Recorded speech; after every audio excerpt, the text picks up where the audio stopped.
The huge hairy monster has been spotted walking across Asian mountains from China to the Himalayas. Incredible claim by a respected Oxford researcher. He says he has proof that the Yeti, the abominable snowman of the Himalayas, is in fact real. Himalaya से भरे बर्फ के पहाड़ों में एक बहुत ही भयानक जीव के होने की बात होती आती है। वो जीव है येती। येती शब्द आपने बहुत बार सुना होगा, लेकिन इसके पीछे की क्या कहानी है और क्या इसके पीछे कोई सच्चाई है भी या नहीं, यही हम आज अपनी वीडियो में एक्सप्लोर करने वाले हैं। क्या येती या फिर जिसे हम हिम मानव भी कहते हैं सिर्फ एक कहानी है या सच में इसका वजूद है? क्या इसका कोई हिंदू धर्म से भी संबंध है? और जो लोग मानते हैं कि येती सिर्फ एक मिथ है, उनका मानना आखिर क्यों है? 9 अप्रैल 2019 इंडियन आर्मी ने बर्फ में, जहां उनका बेस कैंप था यानी नेपाल में मकालू के पास, बर्फ में बहुत बड़े बड़े फुटप्रिंट्स देखे। ये फुटप्रिंट्स इतने बड़े थे कि 32 इंच लंबे और 15 इंच चौड़े थे। अब ये ना तो किसी जानवर के थे और ना ही किसी इंसान के थे। ये फुटप्रिंट्स की उन लोगों ने फोटोग्राफ ली और ये माना कि हो ना हो ये फुटप्रिंट्स येती के ही हैं। ये फुटप्रिंट्स उन्होंने एक्सपर्ट से साझा किए ताकि इसके ऊपर फर्दर इन्वेस्टिगेशन और रिसर्च की जा सके, और इस बात की जानकारी इंडियन आर्मी ने अपने ट्विटर अकाउंट से लोगों से साझा की। अपनी आज की इस वीडियो में हम ऐसे रहस्य के बारे में बात करने वाले हैं जो शताब्दियों से लोगों के जहन में है और डिस्कशन का विषय बना हुआ है। एक ऐसा प्राणी जो हिमालय रेंज में देखा जाता है और जो काफी भयानक है। ये ऐसा प्राणी है जिसे काफी लोगों ने देखने का दावा किया है, लेकिन काफी लोग मानते हैं कि ये सिर्फ एक मिथ ही है। लेकिन इससे जुड़ी हुई है बहुत सारी बौद्ध धर्म, हिंदू धर्म की कहानियां भी। येती को एबोमिनेबल स्नोमैन भी कहा जाता है, या हम कहें हिम मानव भी कहा जाता है, और इसके बहुत सारे और भी नाम हैं। येती के अगर हम स्वरूप की बात करें तो येती दिखने में थोड़ा थोड़ा जानवर और थोड़ा थोड़ा इंसान लगता है। ये 7 से 8 फुट लंबा होता है और इसके पूरे शरीर पर सफेद या भूरे रंग के बाल होते हैं। इसका पूरा शरीर उन बालों से ढका हुआ होता है। इनकी रफ्तार अद्भुत होती है और आप यकीन भी नहीं मानेंगे कि पलक झपकते ही येती कहां से कहां पहुंच जाते हैं। इतने ज्यादा फुर्तीले और रफ्तार वाले ये येती होते हैं, ऐसा माना गया है। ये येती 12,000 फीट की ऊंचाई बर्फीले पहाड़ में और गुफाओं में मिलते हैं। इंडिया, भूटान, नेपाल और तिब्बत वो खास तौर पे इलाके हैं जहां पर येती के पाए जाने का दावा किया जाता है, जहां कहा जाता है कि उन्होंने इन इलाकों में येती को देखा है। लेकिन अब सवाल ये उठता है कि क्या येती वाकई में होते हैं, और अगर हाँ तो क्या इसका कोई प्रमाण है? अगर हम ये बात को मान लें कि कुछ लोग ये कहते हैं कि येती है ही नहीं, येती का कोई अस्तित्व नहीं है और ये केवल एक मिथ ही है, तो यहां सवाल अब ये उठता है कि अगर ये सच है तो किस तरीके से तिब्बत की 800 साल पुराने एंशिएंट लेजेंड में इस येती का जिक्र मिलता है। उन लोगों को 800 साल पहले येती की ये कहानियां गढ़ने की आखिर क्या जरूरत पड़ गई थी? कैसे येती की ये कहानियां तिब्बत के शेरपास की स्टोरीज में भी मिलती है? उन्हें अपनी स्टोरीज में इस येती का जिक्र लाने की क्या जरूरत पड़ गई? क्या जरूरत थी कि 800 साल पहले इस झूठ को बोला गया? तिब्बत की 12th सेंचुरी के ग्रंथ मणिकाबुम में भी ह्यूमंस और येती के कनेक्शंस का जिक्र किया गया है। उसमें एक स्टोरी भी मेंशन है जिसमें कहा गया है कि एक बंदर जो कि बौद्ध सेंट थे और हिमालयाज में बहुत ज्यादा मेडिटेशन करते थे, एक बार एक राक्षसनी जो खुद एक बौद्ध सेंट का अवतार थी, का रूप थी, वो उनके पास गई और कहा कि मुझसे शादी कर लो। इन दोनों के 6 बच्चे हुए जो कि बंदर और ह्यूमन जैसे लगते थे, यानी उन दोनों का मिक्सचर थे। लेकिन धीरे धीरे जनरेशन टू जनरेशन ये लोग इवॉल्व होते गए और एक वक्त वो आया जब ये मंकी और ह्यूमन के मिक्सचर से पूरी की पूरी तरीके से ह्यूमन बींग्स बन गए थे।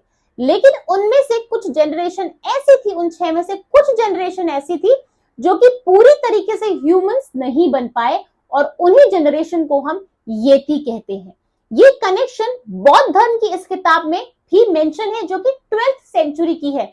इसका मतलब अस्तित्व कहीं ना कहीं तो जरूर था। येती की ये मिस्ट्री हमेशा लोगों को प्रभावित करती है और साल दर साल बहुत सारे माउंटेनियर्स, रिसर्चर्स और वैज्ञानिक येती की खोज में हिमालय के रेंज में गए हैं और उन लोगों ने अपने तथ्य, अपनी रिसर्च और अपनी फाइंडिंग्स को लोगों के सामने भी रखा। येती को देखने और एक्सप्लोर करने का ये जो एक्साइटमेंट है ये आज से नहीं है। कहते हैं कि 326 बीसी में जब अलेक्जेंडर ने पूरी दुनिया को जीत लिया था, तब अलेक्जेंडर ने भी येती को देखने की इच्छा जाहिर की थी, लेकिन तब वहां के लोकल्स ने उन्हें कहा था कि येती सिर्फ ऊंची पहाड़ी, बर्फीली पहाड़ी हिमालयों पर ही रह सकता है और उसको नीचे लाना पॉसिबल नहीं है, यहां वो सरवाइव नहीं कर पाएगा। सच्चाई शायद ये भी थी कि वो लोग असलियत में जानते ही नहीं थे कि येती ऊपर है भी या नहीं, और अगर हाँ है तो येती को नीचे लाना तो असंभव था।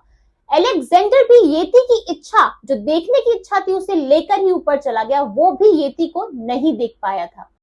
अगर हम मॉडर्न एरा की बात करें तो येती को देखने का सबसे पहला दावा 1832 में एक ब्रिटिश एक्सप्लोरर ब्रायन हॉक्सन ने किया था, जब उन्होंने कहा कि उनका सामना येती से हुआ था और वो बहुत लंबा चौड़ा था और उसके काले भूरे बाल थे जो कि पूरे शरीर पे लगे हुए थे। उन्होंने ये भी कहा कि वो क्रिएचर ऑर्गेनोटन जैसा दिखता है, जो कि एक्चुअली में हिमालय में नहीं बल्कि इंडोनेशिया साइड में पाया जाता है।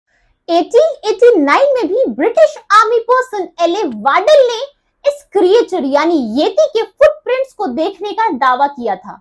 1951 में ब्रिटिश माउंटेनियर एरिक शिप्टन ने भी येती के फुटप्रिंट्स को देखने का दावा किया और उसकी फोटोग्राफ्स भी ली थी।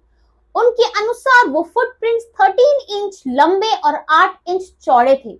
ये फोटोग्राफ्स जो एरिक ने ली थी ये वायरल हो जाती हैं और पूरी दुनिया में लोगों को यकीन हो जाता है कि येती एक्चुअली में एग्जिस्ट करता है, और अब और भी ज्यादा लोग येती को ढूंढने के लिए इसकी खोज में हिमालयन रेंज में निकल जाते हैं।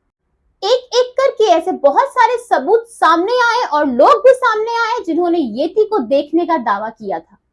लेकिन अब सवाल ये उठता था कि क्या वो सारी चीजें, सारे फैक्ट सच थे या नहीं। रिसर्चर्स रिसर्च करते थे, साइंटिफिक हर चीज को नकार रहे थे और प्रूफ करने की कोशिश कर रहे थे कि येती नहीं होते हैं। जैसे जब रिसर्च में कोई बाल आया तो उन्होंने कहा ये बाल एक्चुअली में किसी प्लांट का है। रिसर्च में जब ये साबित किया गया कि ये फुटप्रिंट्स इतने बड़े हैं, ये किसी ह्यूमन या फिर किसी जानवर के नहीं हो सकते, तो साइंटिस्ट ने बोला कि ये जानवर जो है ये एक्चुअली एक के ऊपर एक पैर रखता है, जिसके कारण ये फुटप्रिंट इतना ज्यादा चौड़ा हो जाता है। और भी बहुत सारे फैक्ट्स उन्होंने डिनाई किए, लेकिन तब भी आज तक येती का डिस्कशन भी होता है और मिस्ट्री भी, और लोग आज भी येती की खोज में हैं, यानी कुछ तो सच्चाई है। 1953 में सर एडमंड हिलरी और उनके साथी तेंजिंग ने भी वहां पर, जब वो माउंट एवरेस्ट की चढ़ाई कर रहे थे, उस वक्त येती को देखने का दावा किया था। उन्होंने कहा कि वो उनको देख रहा था और जैसे ही उन्होंने उन्हें देखा वो तुरंत भाग गया।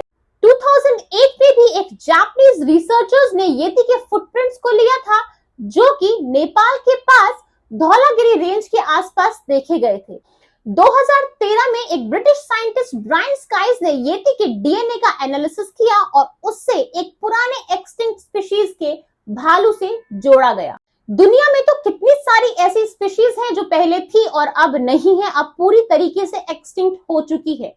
उन पर भी हम रिसर्च करते हैं, पर क्यों येती ही इतनी बड़ी मिस्ट्री बना हुआ है? क्योंकि येती का कनेक्शन बहुत सारी ऐसी बातों से भी है जो धर्मों से जुड़ी हुई हैं और जो ग्रंथों में भी लिखी गई हैं। येती वो प्राणी है जिसका जिक्र हिंदू धर्म और बौद्ध धर्म के ग्रंथों में किया गया है।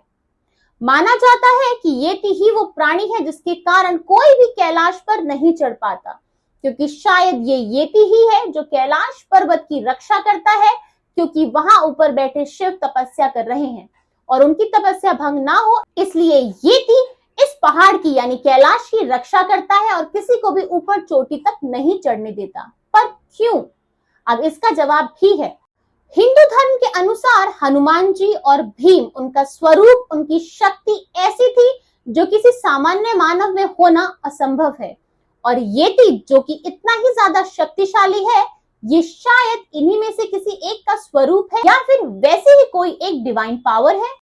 हिंदू धर्म के अनुसार 7 चिरंजीवी, जिसमें से कि हनुमान जी, अश्वत्थामा और विभीषण एक है। माना जाता है कि ये चिरंजीवी अमर है और आज भी इस दुनिया में ही है।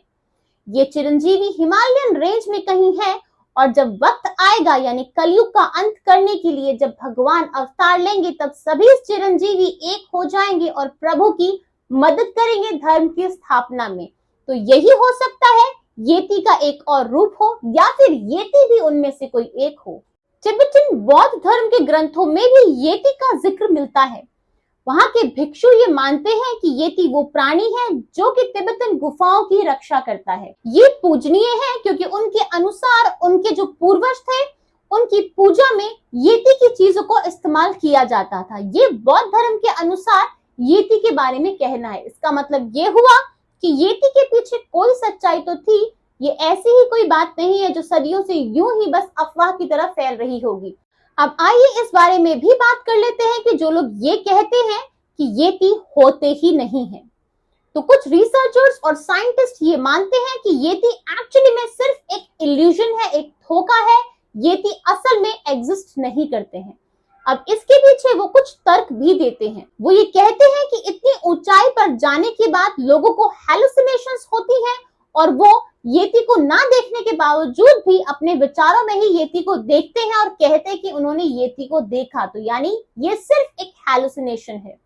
दूसरा रीजन वो ये देते हैं कि शायद वो भालू को देखते होंगे जो वहां पे पाया जाता है और उसी भालू को वो मिसअंडरस्टैंड कर देते हैं येती के रूप में।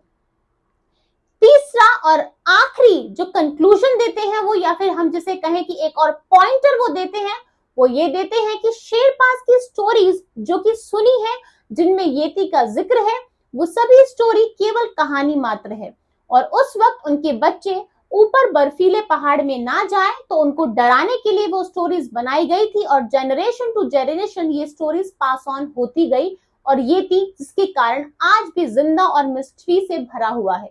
लेकिन बहुत सारे लोग इस सच्चाई को नहीं मानते क्योंकि वो कहते हैं कि हमने येती को देखा है।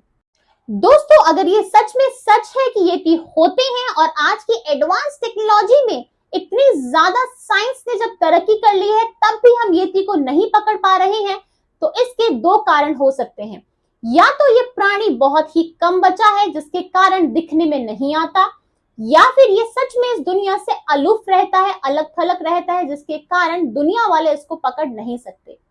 अब एक और भी पॉइंट यहाँ पर है कि अगर येती वाकई में जिंदा है और वाकई में इस दुनिया में है तो क्या वो कभी लोगों के सामने आएगा?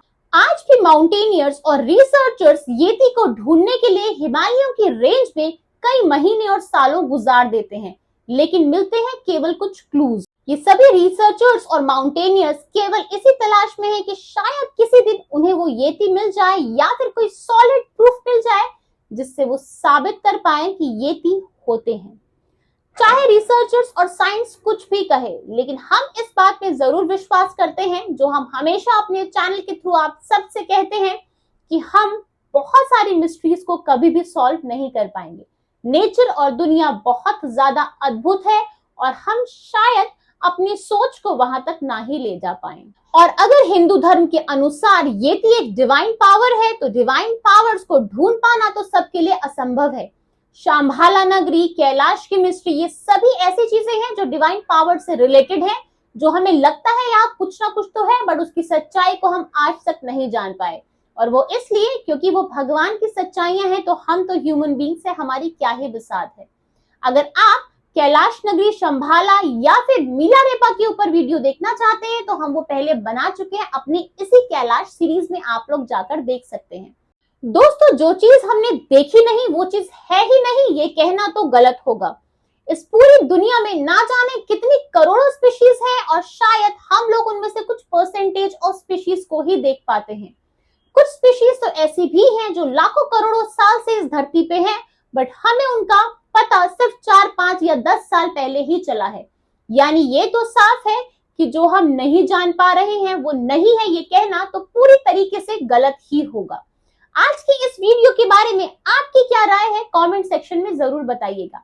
आपको क्या लगता है कि येती, जो कि धर्मों के अनुसार, शास्त्रों के अनुसार एक डिवाइन पावर है, भगवान से रिलेटेड है, वो सच है, या फिर येती केवल एक मिथ ही है? अपने विचारों को कमेंट सेक्शन में जरूर बताइएगा। अगर ये वीडियो अच्छी लगी है तो like, share and comment and subscribe my channel इसी तरह की वीडियोस के लिए। Thank you.